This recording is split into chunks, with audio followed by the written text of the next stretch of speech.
Another year, another gradual step up for graphics and engine tech. In 2025, we may start to see the full utilization of the 9th console generation's performative capabilities. Studio Asobi confirmed that last year's Astrobot used the full processing power of the PS5, but that was something of an outlier, though we may see more of that this year. There's little doubt that developers are honing in on the deeper capabilities of engine tech as well, with Unreal Engine 5 rolling along in its third year of release. Here are 15 graphically stunning Unreal Engine 5 games to look forward to in 2025. Burning Sword Death Sun. I always appreciate a game that knows exactly what it is and doesn't shy away from it. That's Burning Sword Death Sun, a game about a leader of a martial sect emerging from hell itself to assert dominance across a fictional China through the use of his flaming sword and lightning-fast fist strikes. I'm not exaggerating in the least either, and then there's the unapologetic Souls-like gameplay with a hack-and-slash spin to make things quick and frenetic.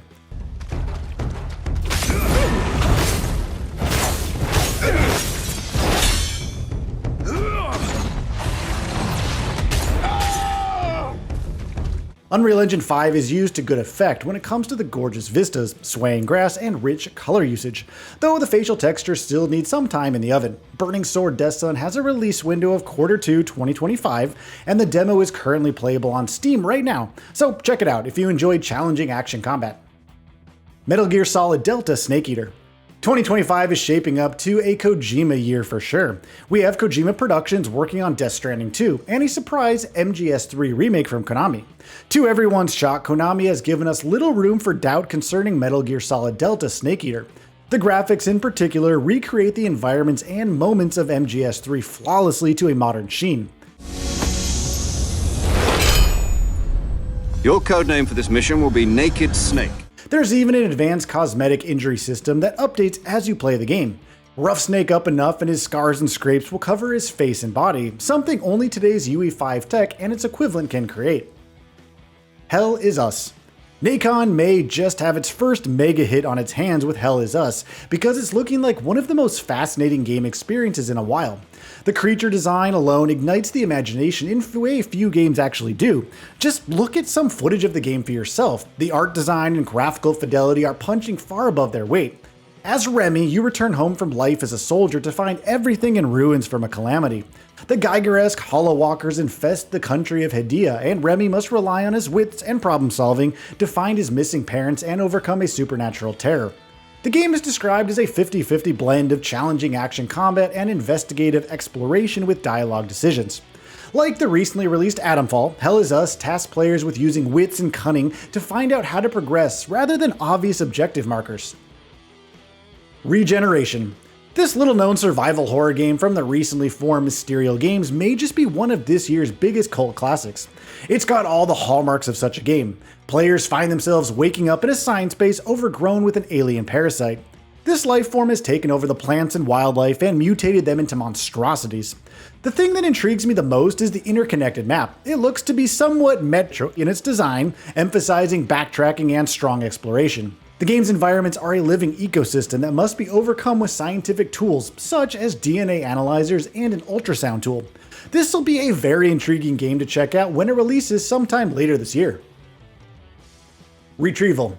Looking for an immersive cinematic game experience to fill the void of Naughty Dog and the like? Well, Retrieval is looking mighty fine, based on the cinematic trailer and direction it's going in. The fresh team of industry vets at 333 Studios is hyper-focused on delivering a top-of-the-line cinematic game. Retrieval's story puts players in the shoes of Hannah, someone finding themselves stranded in a retro-futuristic subway.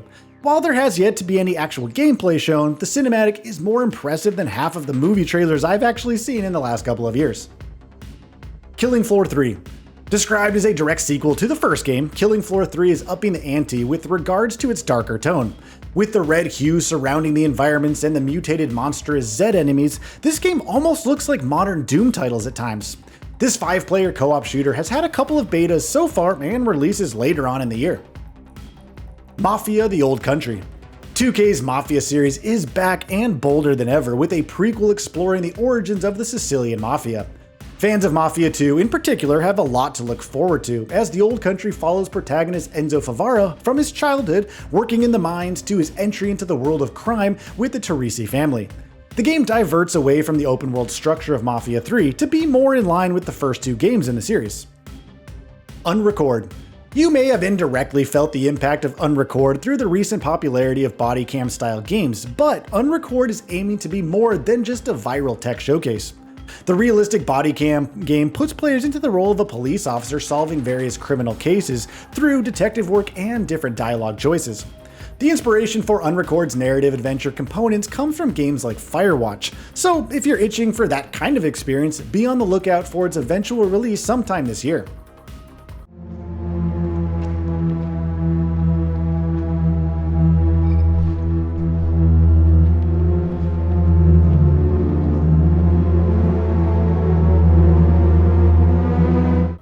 Terminator Survivors.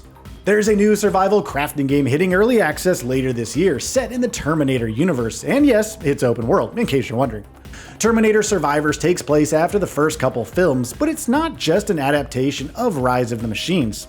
This is an all-new story set between T2 and T3, within an evolving open world requiring all the resource management and survival instincts players can muster.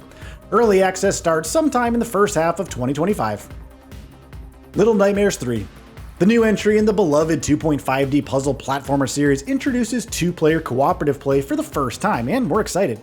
This has a wealth of potential considering the amount of interesting mechanics and problem-solving required from the first two titles. The two protagonists, Lo and Alone, wield a bow and wrench, which are used to overcome unique obstacles. One of the highlights of the series is just how atmospherically haunting the environments are, so it'll be a treat to finally share them with a friend. Ballad of Antara. If there's one game in particular that fans of intricate and rich environments should keep an eye on, it's Ballad of Antara. This fantasy action RPG looks downright gorgeous with its jaw-dropping world design. Every patch of dirt looks organically placed and hyper-detailed. Thankfully, there's an emphasis on exploration here. As the minimap showcases, there's lots of open areas to investigate and check out, with enemies protecting the streets of the Para-dimension and beyond. The devs have stated that each region has a unique biome and feel to it, and what's more, it's been confirmed that Ballad of Antara has multiplayer. Whether that multiplayer takes the form of the jolly cooperation of Souls-likes or a raid-like mission structure is yet to be seen. Subnautica 2. Subnautica Below Zero didn't quite reach the level of success the first game in the series did, so the true sequel has a lot to live up to. Subnautica 2 has a trick up its sleeve to help it stand out: 4-player co-op. Exploring the horrors under the sea with a team sounds downright exhilarating and obviously terrifying. There's only been a teaser trailer so far, but the usage of Unreal Engine 5 promises to turn the deep sea terrors up a notch or 2 or 10 in the graphics department. Directive 8020. Continuing the trend of unimaginable horrors beyond the mundane is the new Dark Picture anthology game Directive 8020. The first game in the new Dark Picture season promises to be at least a little more interesting than Supermassive's last outings. The game is set on a planet 12 light-years from Earth, starring 5 protagonists as they try to survive after a horrible crash landing strands them there. Looks like it penetrated through there. We need to inspect the hull damage first. Doesn't look too bad. Doesn't look too good. The Outer Worlds 2. The sequel to Fallout in Space has a lot of potential. Heck, the first game arguably lived up to its potential with the interesting party dynamics and the intricate quest structure. The corporate horror of the first game still left a lot of room on the table for interesting story developments for a sequel, and we've no doubt that The Outer Worlds 2 is up to the task. Expect the different planets to be even more interesting to explore and beautiful to look at with the Unreal Engine 5 tech being used here. Borderlands 4. Gamers are on the fence regarding the new Borderlands game. On the one hand, it's gonna have more guns and feature a story that follows the underwhelming plot of Borderlands 3, but on the other, we don't really know much about it besides an actual teaser trailer. Though what the trailer showed was actual gameplay, which is at least a promising sign to be sure. Borderlands 4 is sticking to the tried and true cel-shaded stylized art style as the last game, but if you look closely, it's looking way more detailed and even a bit more realistic, which is cool. 4-player co-op returns and promises a boisterous time regardless, and the release date of September 23rd is pretty solidified at this point. So, what are your thoughts on this? Go ahead and share them in the comments below. And if you like this video, please subscribe to the channel and enable all notifications by clicking the bell icon to get new video updates. We upload every day and would really appreciate your support. Thanks for watching.